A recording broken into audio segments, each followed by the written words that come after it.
Quick question for you before we dive in. What would you do with an extra $300,000 in buying power? Because that's the average gap between South Simcoe and the GTA market right now. If you're watching this, you're likely asking, is this the right time to buy or sell or invest in the South Simcoe area? Here's why this month's report matters. South Simcoe just hit a 41% sales to new listing ratio compared to 36% in York region. That subtle gap tells a big story. One, of growing buyer activity, softening inventory, and an early sign of price stability in a few key pockets. Whether you are a first-time home buyer trying to compete under $650,000 or a move-up buyer sitting on equity and needing to make that move up, or an investor just eyeing rental yields, this market breaks down the real opportunity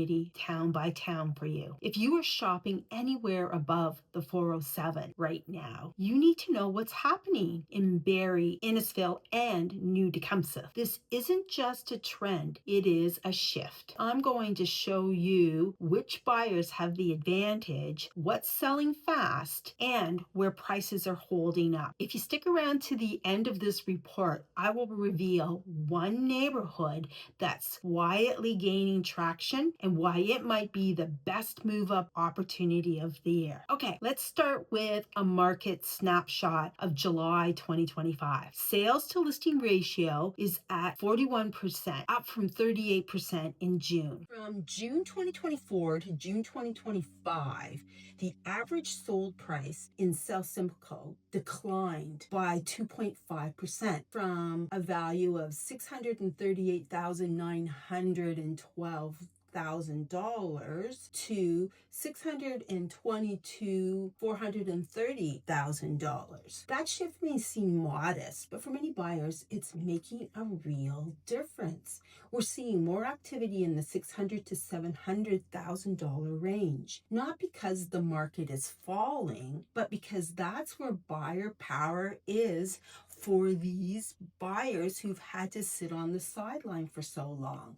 The average has come down because more homes are selling in that range, and that is where the demand is today. We are seeing days on market at 42, which is pretty stable. Total sales were 445 homes. We are seeing 2,749 active listings. We are still in a buyer-friendly market here, but the gap is narrowing. Let's do a municipality breakdown to see what's moving and where. We'll start with Barrie. The average sale price in Barrie was $711,000 with 24 days on market. The average detached home was $850,000. Inventory was up 27.6%. A highlight of the Barrie marketplace is that the new Go expansion is opening in August. And with that, there's an expectation that you're going to see an uplift of 5 to 10% within a 1 kilometer radius of the Allendale station. Innisfil saw an average sale price of $936,000. Inventory for Innisfil was up at 508 homes. It is the only town in South Simcoe that has seen a year-over-year price growth. Inventory is at 6.9%, which is a strong buyer's market and gives buyers great leverage. Areas that are starting to see a little bit of increased interest are around the proposed Go stops in Cookstown and Stroud. When we start to look at Bradford, the average sale price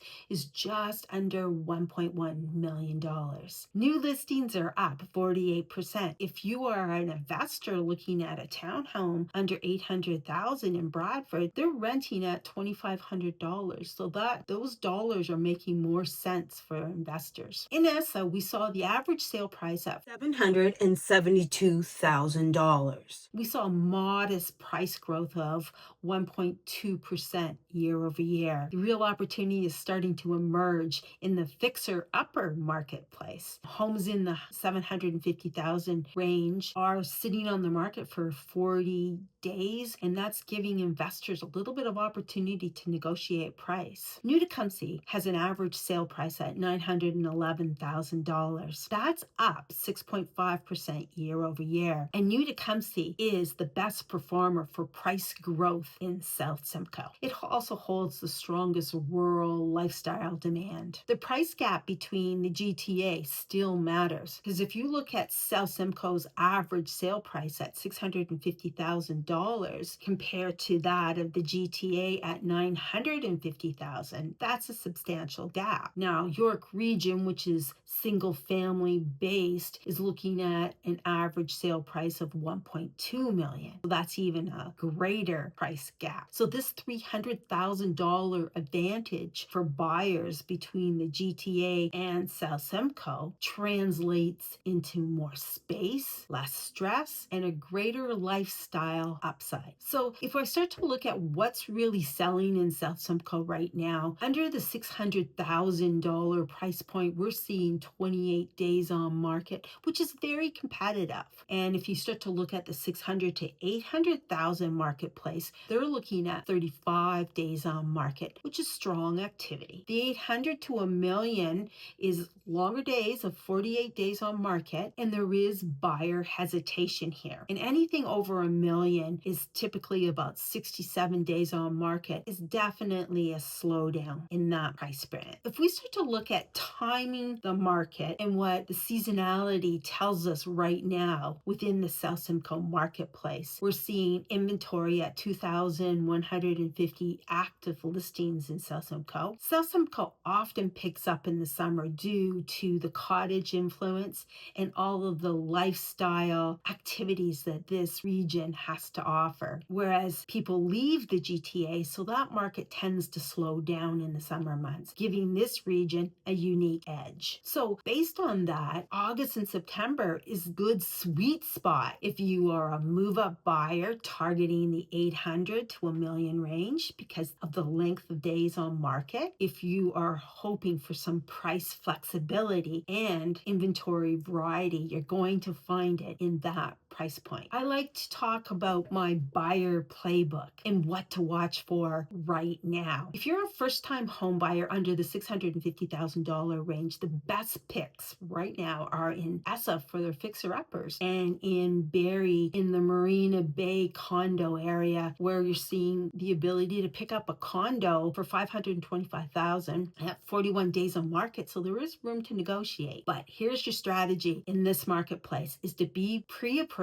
and move quickly, because think about it, they've been sitting on the market longer, so the sellers are a little bit more anxious. So if you come in well prepared and move quickly, you're going to have that edge. Move up buyers in the South Simcoe area have the $800 to $1 million price point, offering them a lot of opportunity in Barrie, Innisfil, and New Tecumseth. Innisfil has 6.9 months of inventory, so that allows you a lot more selection and a lot more opportunity to negotiate. So investors, what I see is the legal basement unit homes in Barrie in the 800K range are actually doing really well, about 6.7% gross yield this year. I see this as being a little bit of a sweet spot. And Bradford townhomes are actually renting at $2,500 comfortably. And with Bondhead's new builds launching this summer, there could be some good opportunities with assignment plays. Now, sellers, you need to consider a smart pricing plan. It does vary from town to town, but price is the key factor right now to being successful in the selling world. If you're a seller in Barrie right now, I strongly suggest that you price 98 to 100% of what the comps are. In Innisfil, your real edge and strategy is to be able to play on the 21-day listing cycle and really play out the lifestyle marketing, as people who have experienced the community and the joys and the wonders of the lifestyle will really be drawn to that marketing strategy. If you are a seller in Essa, go aggressive. 90 to 93% of the comps expect longer days on market. For sellers in Bradford and New Tecumseth, I would strongly emphasize value. Be patient at 30 to 45 days without feeling like you have to do a price reduction. I would be very strategic on how you price. In this marketplace, price, preparation matters. Quality of photos, your staging, and timing will make and break your results. So the question you have to ask if you are a seller is, if you are listing this fall, what would make your home stand out to today's buyers? Hey, comment below and I'll share some of the insight tips in the replies. When buying in South Simcoe, commute and lifestyle are your multipliers. So if you are thinking about this area, you need to consider it's 52 minutes on average commute to downtown Toronto, and 73% of the movers to South Simcoe gain an extra bedroom. 89% of movers to this area live within 10 minutes of trails or the lake, because that's what attracts them to South Simcoe. Individuals moving to South Simcoe are typically seeing a savings of $1,850 per month on their housing costs. Remember, Allendale's Go Terminal opens this August. Expect a price uplift near the station zones. So what do I anticipate? I think as we move towards fall, around October, Barrie may hit 50% sales to new listings. I'm pretty sure we're going to see Innisfil, who's lagging, catch up by the fourth quarter. I think we're going to see New Tecumseth have continual growth through the fall. Overall, I feel South Simcoe is stabilizing ahead of the GTA. And if you wait too long, that buyer window of opportunity will narrow and is narrowing town by town. So as promised, the neighborhood that's quietly gaining momentum right now, it's Alliston. Prices are up 6.5%. Rural properties are gaining traction. I've had multiple clients really funnel in to finding value in Alliston this summer. All of these clients are looking for more space, better value, and still in reach of Vaughan and Midtown Toronto. It's one of the few areas offering lifestyle, affordability, and commute balance, all under $1 million. So here's a quick poll. If you had to pick Barrie, Innisfil, or New Tecumseth, where would you move? Drop it into the comments and I'll tell you my favorite next week. If you're buying, selling, or investing in South Simcoe, now is the time to talk strategy. Book a private call consultation using the link below, and please don't forget to subscribe. Next week, I'll break down the top 3 neighborhoods for 2025 price growth. Spoiler, one's already trending hard on House Sigma. Bye for now.